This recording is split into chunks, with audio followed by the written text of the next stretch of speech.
Hi there, and welcome to Capnography and EMS. This presentation was adapted from Slap the Cap by Bob Page. Our objectives cover some anatomy and physiology of the airway, respiration, and ventilation. It is mostly over the hows and whys of capnography. As we breathe in oxygen, it enters into our lungs, it passes through the alveoli, and diffuses into the bloodstream. Oxygen is bound to the hemoglobin molecule, or onloaded onto the red blood cells, and carried to the body cells that can use the oxygen for metabolism. The oxygen disassociates, or offloads, from the hemoglobin molecule and diffuses into the cells. Once the cells use the oxygen for metabolism, the net product is energy in the form of ATP, and the waste product is carbon dioxide. Carbon dioxide is then diffused into the bloodstream and carried back to the lungs as a bicarbonate ion. Once in the lungs, the carbon dioxide is released out of the body as you exhale. So, air goes in and out, and blood must go round and round. When you have a normal physiology and your circulation is adequate, a prescribed amount of carbon dioxide should be exhaled. This is a fundamental life process. Capnography is the only non-invasive tool that can measure this fundamental life process. This is the main reason why capnography is such a valuable assessment tool. Why do you breathe? Although you need oxygen to live, you breathe to get rid of carbon dioxide. Carbon dioxide is produced as a byproduct of cellular metabolism. The chemoreceptors in your brain sense the levels of carbon dioxide and then report the level to the medulla. The medulla triggers the ventilatory effort. So, as the result of eliminating carbon dioxide, you get oxygen in return. This is the circle of life as the plants take in carbon dioxide and give us back oxygen. So, if we want to know if breathing is adequate, then we ask the question, WWMD, what would the medulla do? Since the medulla triggers the effort of breathing, just what happens? The diaphragm contracts and moves down. The intercostal muscles contract and pull up. This makes the chest wall expand and creates a negative pressure inside your lungs so that the air comes in. So we are all negative pressure breathers. In order for us to breathe, we have to create a negative pressure on the environment. This requires an intact thoracic bellows and a lot of energy to make our muscles do the work of breathing. That being said, this leads to one of the signs of adequate breathing, or so we are taught, to be chest rise and fall. Well, not so fast. In a flail chest or an open chest wound, the bellows are not intact. So when the chest expands, the flail segment or hole in the chest will negate that pressure change. So we will have chest rise and fall without air movement. That is not at all adequate. That is why you are taught to seal open chest wounds and secure a flail chest. One more interesting note, to take a normal tidal volume breath at rest, the chest needs to only create 2 millimeters of mercury of pressure difference in order to make move into the chest. In most people, this will only require a 2 centimeter rise of the chest wall, hardly noticeable to count. The vital capacity is the maximum amount you can exhale in a forceful exhalation, about 4,800 milliliters. This leaves about 1,200 milliliters of residual volume. The larger the volume, the more alveoli that are recruited and the more gas exchange occurs. What is hyperventilation? Basically, it is blowing off more carbon dioxide than you are making. This creates a deficit, and if it's left unchecked, it can lead to cerebral vasoconstriction and a left shift of the oxyhemoglobin dissociation curve, not allowing oxygen to be released at the cellular level. The patient then becomes hypoxic with a pulse ox reading of 100%. This is similar to the effects of carbon monoxide poisoning. What is hypoventilation? Basically, it is making more carbon dioxide than you can exhale. As carbon dioxide rises in hypoventilation, this can lead to acidosis and a right shift of the curve, not allowing oxygen to bind easily to the hemoglobin. So therefore, it cannot be carried to the cells to be used. As a result, the cells become hypoxic. Pulse oximetry readings in acidosis will drop off after a few minutes. So the true measure of adequate oxygenation should include the measurement of expired carbon dioxide. To oxygenate adequately, one must have normal carbon dioxide output. This is because the oxygenation is dependent upon the red blood cell's ability to onload and offload oxygen. Hyper or hypoventilation will hinder this ability. The Fick principle of oxygen transport sheds further light on this when it mentioned that red blood cells must be able to onload and offload oxygen as a condition necessary for perfusion to occur. The other conditions mentioned by Fick including having enough oxygen, having enough red blood cells, and having the pressure to transport them around the body. That is commonly referred to as the rule number 2 of life. Blood must go round and round. Optimal gas exchange occurs when there are equal ratios of blood and gas available.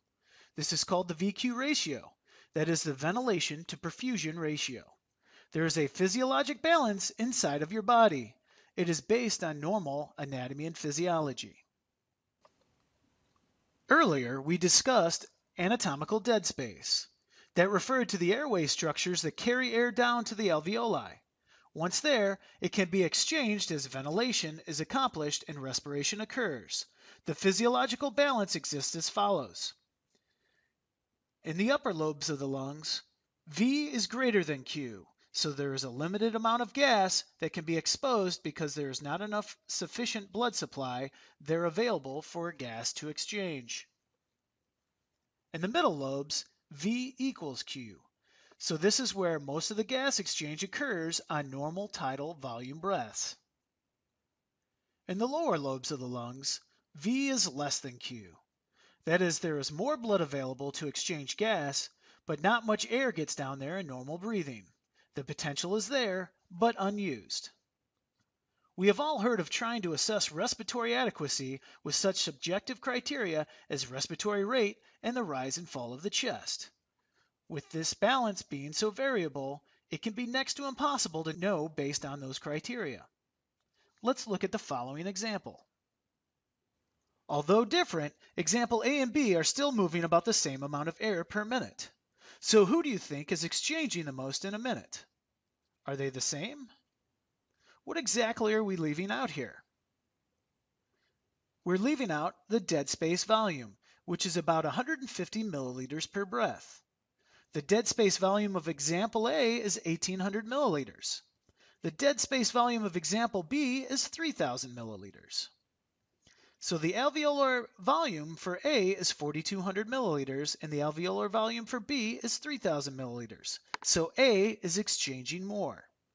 Bottom line, do you really think the medulla is measuring the rate and depth of breathing? No. It's measuring the carbon dioxide for the adequacy of breathing, and so should you, whether the patient is breathing on his or her own or you're doing it for them. It goes by many names, but let's talk about the correct name so we can all have a conversation about capnography. Qualitative capnography. It shows the presence of carbon dioxide by the quality of color change between purple and yellow. Make no mistake, this is a simple detection of carbon dioxide, and it is not a measurement. Therefore, it has very limited use in emergency medicine. Even its accuracy in confirming endotracheal tube placement is questionable. So much, in fact, that it is recommended to have another device besides that one. Also, during cardiac arrest, the patient may have such a low carbon dioxide level that it won't even register a color change. Quantitative capnography. It measures the carbon dioxide and gives us a value. Values are useful for triage, assessing the severity of the condition, trending therapy, and response to that therapy. Finally, we have quantitative capnography. This is a measure of carbon dioxide and expresses it with a waveform and a value. This gives you a numeric value and a waveform to assess the patient with. The technology by which carbon dioxide is measured uses infrared beams. It takes a sample of air and sends an infrared light through it and then measures the results. All devices measure carbon dioxide this way. Some use broad spectrum beams, while others use more specific beams only for carbon dioxide. Machines that use broad spectrum beams must be compensated for when giving nitrous oxide or oxygen concentrations greater than 40%. Two terms that are synonymous are PET CO2 and ET CO2. PET is peak end tidal. End tidal carbon dioxide is a slightly shortened version. The peak end tidal is the highest level that carbon dioxide obtains. The normal range for carbon dioxide in the body is 35 to 45 millimeters of mercury. The end-tidal carbon dioxide in cases of normal perfusion have a very close correspondence with blood gas carbon dioxide, or PaCO2. The mean difference is 2, and the average difference is up to 5 millimeters of mercury in difference. In some studies, it is even closer than that. So, in case of normal perfusion, capnography can be used as a triage tool to determine the carbon dioxide level in the body via exhaled carbon dioxide readings. In hyperventilation syndrome, the patient, for whatever reason, is blowing off more carbon dioxide than they are making. Or what's worse, we could be the ones doing the hyperventilation. This can be due for many reasons, including compensation for a metabolic condition like DKA, or an involuntary reflex such as in Cushing's response to a closed head injury or increased intracranial pressure. Remember, capnography does not tell you why or how they are hyperventilating. It simply measures their carbon dioxide. You can take the reading in the context of a physical exam, and that can be very helpful. In hypoperfusion, it's basically shock. If blood doesn't get back to the lungs to exchange gas, the amount of carbon dioxide coming out will be diminished. The following conditions will cause hypocapnia: shock, hypotension, pulmonary embolism, and doing CPR. Hypothermia. Since carbon dioxide is produced as a normal byproduct of metabolism, in a hypothermic state, the body's metabolism is slowed down, so less carbon dioxide is produced and less is blown off. By that same mechanism, fever, which increases your metabolism, will produce spikes in carbon dioxide. For the most part, healthy people will increase their breathing to compensate for this. This effortless breathing, which increases the respiratory rate without trouble breathing. Most are not even aware they're breathing fast.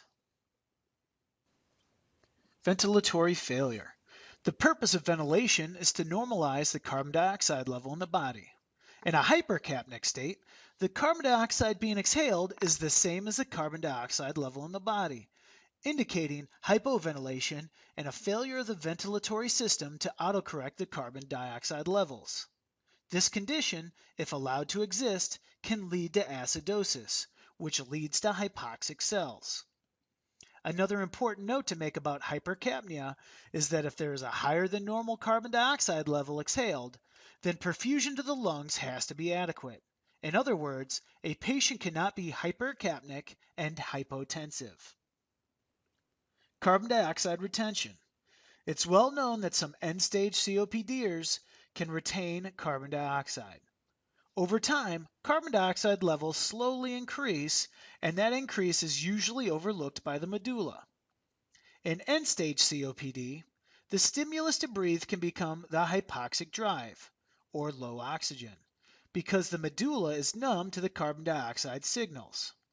For this reason, the patient with COPD can retain carbon dioxide but still maintain normal acid-base balance by compensating with the kidneys. When the stimulus to breathe is a hypoxic drive, increased amounts of supplemental oxygen can cause respiratory depression by suppressing the low oxygen stimulus. This is why we are told to be careful while administering oxygen to late COPDers.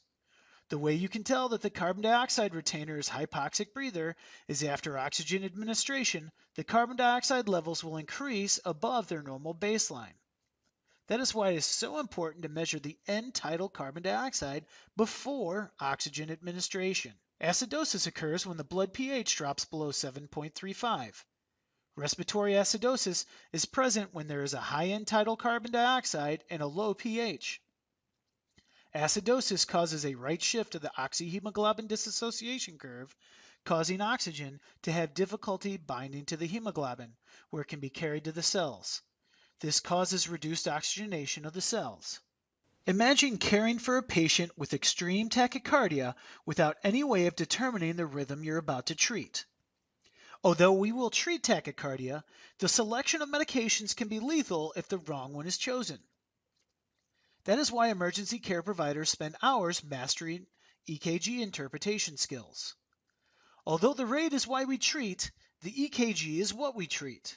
The good news is, there are very few capnograms to understand.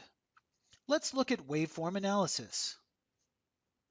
In reading a waveform, it's important to realize that capnography measures the carbon dioxide flow, not airflow. Phase 1 is called the respiratory baseline and is shown from point A to point B. This is at the start of exhalation and is dead airspace without carbon dioxide. As the alveolar carbon dioxide makes its way out of the body, you'll see a vertical upstroke called phase 2. Phase 2 is called the respiratory upstroke and is shown between points B and point C. During the respiratory upstroke, the carbon dioxide level from the alveoli rapidly rises and is measured upon exhalation. For most patients, this should be nearly vertical. It then makes an abrupt 90-degree turn into phase 3, the expiratory plateau. Phase 3 is called the expiratory plateau and is shown between points C and D. The expiratory plateau should be flat, like a plateau. During this phase, smaller alveoli gradually increase the carbon dioxide until it reaches peak level. At the peak level is where the end tidal carbon dioxide is actually measured and a value is given. Phase 4 is the inspiratory downslope. During this phase, inhalation occurs and the carbon dioxide is rapidly purged from the airways and the alveoli as pressure is brought in. This concludes the capnogram and makes the square waveform that you see pictured. So the normal capnogram will be square with a flat plateau and an end tidal carbon dioxide between 35 and 45. What can we say about this? A square waveform means there's no obstruction to the flow of carbon dioxide. A flat plateau means they're exhaling carbon dioxide to the peak level, and a flat baseline means there's no rebreathing. When you first discover capnography, you'll notice a difference between the on-screen waveform and the printed waveform. This is a result of a technology trade-off, so that a waveform can be seen on the screen. Remember that the normal EKG speed is about 25 millimeters per second. That means that the normal monitor screen can display just 3 seconds at a time. If a patient is breathing once every 5 seconds, then it would be impossible to see a waveform on the screen. Therefore, the manufacturer's software has increased the speed of carbon dioxide channel to 10 times the normal rate. This allows the user to see waveforms across the screen in real time. These waveforms, however, are not diagnostic except for the presence of a square waveform or a flat line. In other words, to accurately diagnose a waveform, the user should print off the waveform in real time on a piece of paper. It's the best practice to have a dedicated channel on your multi-parameter monitor preset to capnography. Never try to interpret a waveform other than a square flat line on a monitor scale. Always print one out. Steps to interpret a capnogram. Step 1 is to look and see if there's any carbon dioxide present. Do you have a waveform? Any waveform. Step 2 is to look for rebreathing. With rebreathing comes a breath-to-breath increase in the respiratory baseline.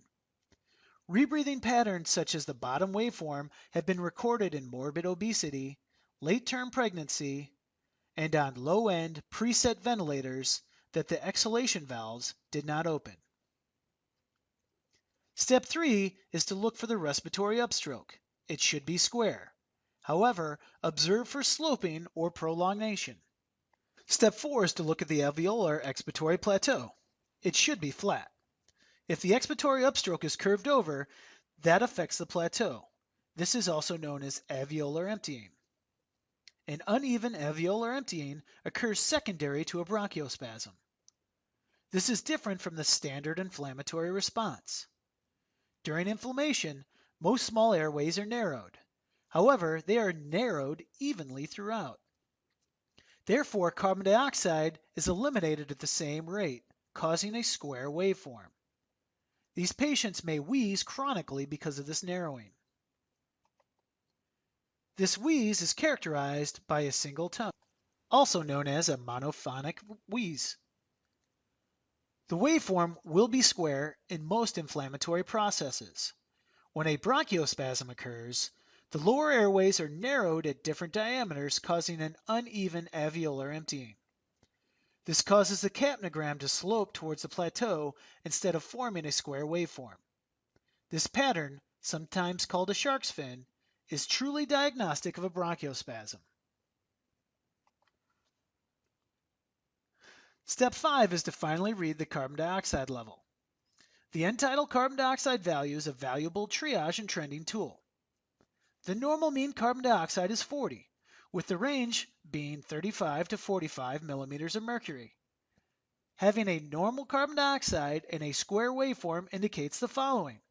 Number 1, that there is no obstruction to carbon dioxide emptying. Number 2, the patient's breathing is adequate. A carbon dioxide of 40 means the perfusion is normal. Therefore, the carbon dioxide reading should equal the blood gas carbon dioxide. So, ventilation is normal. Number 3, their perfusion is adequate because you cannot get a normal or high carbon dioxide reading while you're hypoperfusing. In other words, the ABCs are intact. This tool can give you an objective measurement of the patient's airway patency, breathing adequacy, and circulatory proficiency with every breath they take. It is the ultimate measure of a fundamental life process called diffusion. So the benefits of capnography are that you get a value and a waveform. It gives you rapid, objective, and reliable assessment data of the ABCs. This data is measurable and trendable. In the old days, we used to triage patients with a quick look using the paddles. This allowed us to assess the dead for shockable rhythms so that the time to therapy can be reduced. Today we have capnography for the living or the dead, so we say slap the cap as our quick look for the living. With objective evidence of the ABCs, it can help us rapidly identify immediate life threats. One of the clinical applications of capnography is to confirm tube placement. This is probably the most common use of capnography, yet limiting oneself to it is a huge waste. In the beginning, color change devices would detect carbon dioxide levels. This is widely believed to accurately predict whether or not the endotracheal tube was misplaced in the esophagus. Theoretically, there should be no carbon dioxide exhaled from the esophagus, only from the trachea.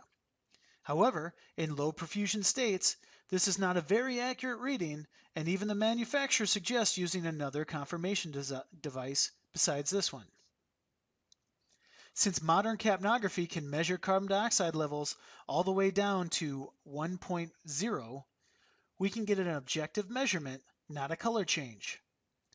The numbers, however, cannot confirm correct tube placement because low carbon dioxide readings can also come out of the esophagus or will also show when the tube is in the hypopharynx. For this reason, there is no value of carbon dioxide that would confirm endotracheal placement. This leaves the waveform that is the gold standard for endotracheal tube confirmation. Tube confirmation is confirmed with a square waveform. With a square waveform, the tube cannot be in the esophagus or the hypopharynx. It must be in the trachea, regardless of the value of the return of carbon dioxide. A square waveform can occur with a right main stem intubation because the tube is still in the main airway. Therefore, auscultation of the fifth intercostal space mid-axillary bilaterally is necessary to rule out a right main stem intubation. Not only can capnography square form confirm correct endotracheal tube placement, but it can also confirm most blind insertion airway devices. So, a quick question and answer. Can capnography confirm endotracheal tube placement? Yes, by showing squares. Can capnography detect esophageal intubation? Yes, there will be no squares. Can capnography detect hypopharyngeal intubation? Yes, there will be no squares. Can capnography detect a right mainstem intubation?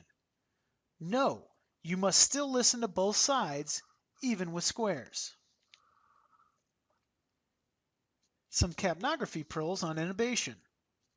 A measured end-tidal carbon dioxide cannot confirm endotracheal tube placement by itself. The square waveform must be printed to confirm. Low perfusion states will produce a smaller square, but you can also confirm the tube is in the trachea. In cardiac arrest, CPR must be performed, and ventilation must occur in order for capnography to show anything on the capnogram. ACLS states that with a measurement of 10 millimeters of mercury is showing effective CPR. In some cases of pediatric or infant intubation, it may be necessary for a cuff tube to be used with a small amount of air in the cuff to get a waveform, as leaking air around the tube will prevent it from coming up the tube and being measured.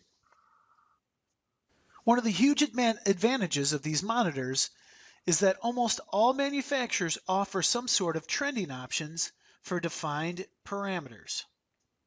Below is a trend of end-tidal carbon dioxide, heart rate, and pulse ox before, during, and after an RSI procedure. This type of documentation is a great defense tool. Note that the objective proof shows that the patient did not desaturate during the procedure and that the heart did not increase or decrease, meaning there was no catecholamine release, and the carbon dioxide remained stable, meaning there was adequate ventilation and the tube did not come out.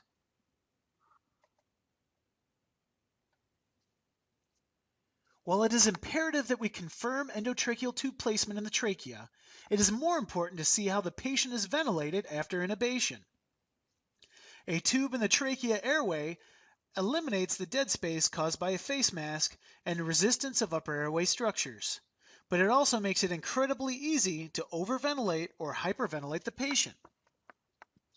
The following capnogram illustrates a patient intubated and confirmed but is being too aggressively ventilated, resulting in an end-tidal CO2 of less than 20. This is unacceptable and causes harm to the patient. However, how would someone even know how much to squeeze the bag anyway? Subjective criteria such as breaths per minute and a certain quality of chest rise is not reliable. The body measures carbon dioxide. Why don't we all? With an objective, reliable tool such as capnography, it is easy to accomplish this safely and effectively. While RSI may be necessary in some cases to facilitate intubation, it can also create problems for airway management when the paralytic wears off. As a neuromuscular blockage begins to wear off, the diaphragm will be the first to try and move. This cannot be seen by observation, but is easily detected by a capnogram. This is called a curare cleft. This little indentation tells you that you have maybe 3 minutes to sedate the patient before they begin to waken and start to fight the tube. Although many systems and protocols mandate the use of capnography for an intubated patient, another area of capnography can be used in is the non-intubated patient. There's the nasal cannula with carbon dioxide detection can also be used to administer O2, saving extra money spent on a separate nasal cannula. There is also a puffer mouthpiece that fits over an intubation adapter. This device works well if you do not have a continuous nasal cannula. You can do a quick triage by having them puff into the mouthpiece and get a spot check. Then perform the therapy and check again after the therapy. No manufacturer recommends giving updraft treatments directly through capnography filter lines, although it can be done. It has also been demonstrated that the nasal cannula device can be used under CPAP masks. The readings are reliable, just about 10 millimeters of mercury lower than baseline without CPAP, but the waveform is not altered. The lower reading is from the carbon dioxide washout. Nasal cannulas also have been used successfully under non-rebreather masks as well. Depending on the manufacturer, the device plugs into the main machine and the reading is set up there. Again, check which one you have and find out how to use it. Practice often. Learn how the device works. Capnography can be used as a triage tool for asthma attacks. It can assess the severity and give an accurate measure of arterial blood gas, thus helping the caregiver to triage the severity of the attack. It can also be used to trend and document therapy success or not. The bottom graph actually shows the albuterol wearing off and the bronchospasm returning. This is objective proof this was a bronchospasm because the drug corrected the bronchospasm. A patient with a square waveform does not have a bronchospasm, so the benefit of a bronchodilator must be carefully examined and weighed against the risk of tachycardia. In COPD, capnography can be used to determine if bronchodilator therapy is necessary and can also assess and trend possible carbon dioxide retainers. CHF versus COPD is perhaps the most difficult diagnosis to make anywhere. It has been reported that as much as 50% of the patients with CHF were given unnecessary bronchodilator therapy. The capnography can triage the severity and also prevent this mistake. This capnogram shows a high end tidal CO2 from ventilator failure, but there is no objective evidence of bronchospasm, avoiding unnecessary and possibly harmful therapy. Can we really use this device to triage a respiratory patient? Does the blood gas carbon dioxide correspond with the end tidal carbon dioxide? This is an abstract from a 2005 article that was published in the Annals of Emergency Medicine. Bottom line, end tidal carbon dioxide gives a good indication of their arterial blood gas level. So as you can see, for the respiratory patient, the evidence to date supports the value of capnography as a triage tool.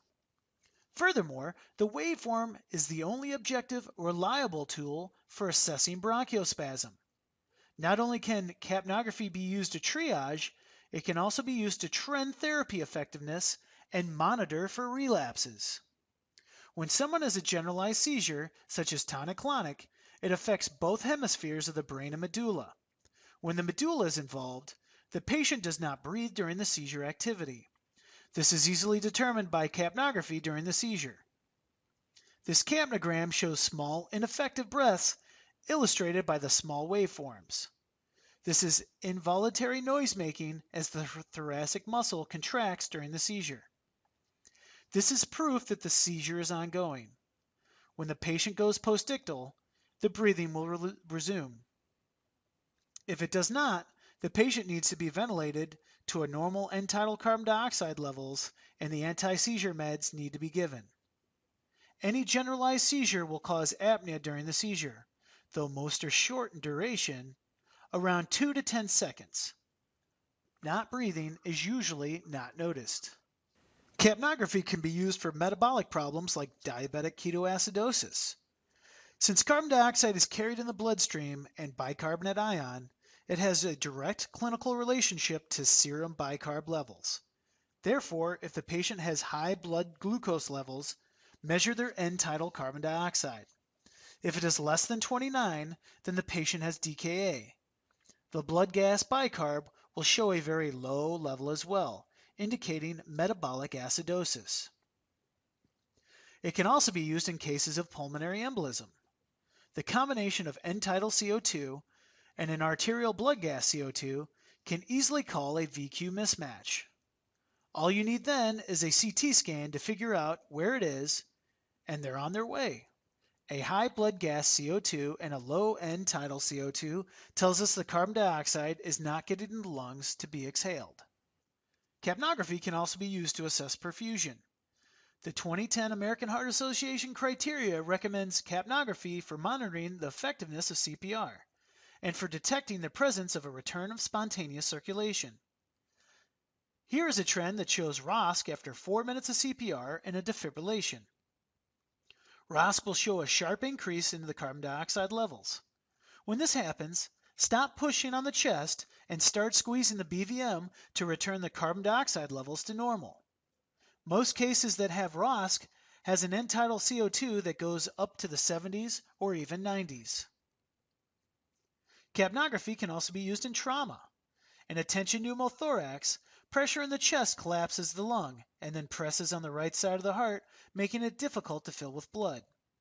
It only takes about 7 millimeters of mercury of pressure to stop the blood flow into the right atria. The first and most reliable sign of a tension pneumothorax is a sudden drop in perfusion that is picked up immediately on a capnogram. By the same token, when the chest is successfully decompressed, it is not a rush of air, but a sudden increase in end tidal CO2 that confirms decompression success. Furthermore, the capnogram can be used to keep watch in case it develops again. The same is true for pericardial tamponade and cardiocentesis.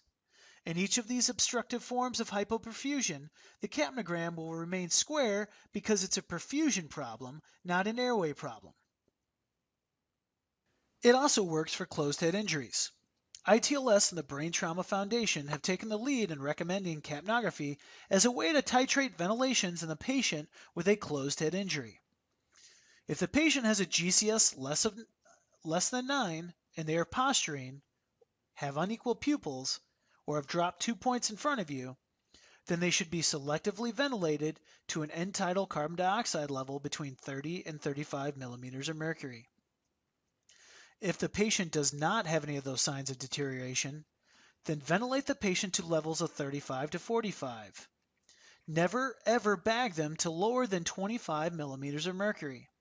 It causes cerebral vasoconstriction and creates an alkalosis, not allowing oxygen to disassociate from the hemoglobin, making the brain injury worse.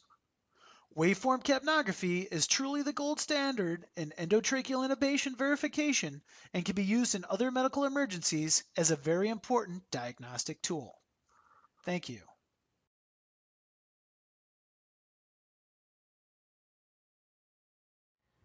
The use of capnography is thought to be the best physiological indicator of continued proper endotracheal tube placement in the perfusing patient. The first step is to apply gloves, goggles, and a face mask, since you will be working around the airway. For the conscious patient, turn on the electronic capnometer or capnographer, which may be a function on the cardiac monitor. For an unconscious patient, attach the adapter to the end of the endotracheal tube or supraglottic airway if performing end tidal CO2 monitoring, or to the patient's face mask or nasal cannula type device if using side stream capnography. Begin ventilating the patient normally and observe the waveform and capnometry reading as they appear on the monitor. The capnometer may react to carbon dioxide in the esophagus, from soda or beer for example, resulting in a false positive, leading the rescuer to think the ET tube is placed in the trachea when it's actually in the esophagus. Therefore, it is recommended that several breaths be given before interpreting and reacting to the capnometry value. Once reading the waveform and numerical reading, take the necessary corrective actions or continue to monitor the patient en route to the hospital. The normal capnometry range for a perfusing patient who is efficiently exchanging CO2 is between 35 and 45 millimeters of mercury. A high reading, such as 65, would indicate hypercarbia or retention of CO2, common in COPD patients or someone who has not been breathing for a short while. If assisting ventilations, bag faster for a brief period and reassess. The capnometry reading should improve to between 35 and 45. Remember that poorly perfusing patients, such as those in shock or cardiac arrest, do not exhale much CO2, as their bodies are not performing efficient metabolism, creating and eliminating CO2. In this case, the initial capnometry reading may be in the 20s.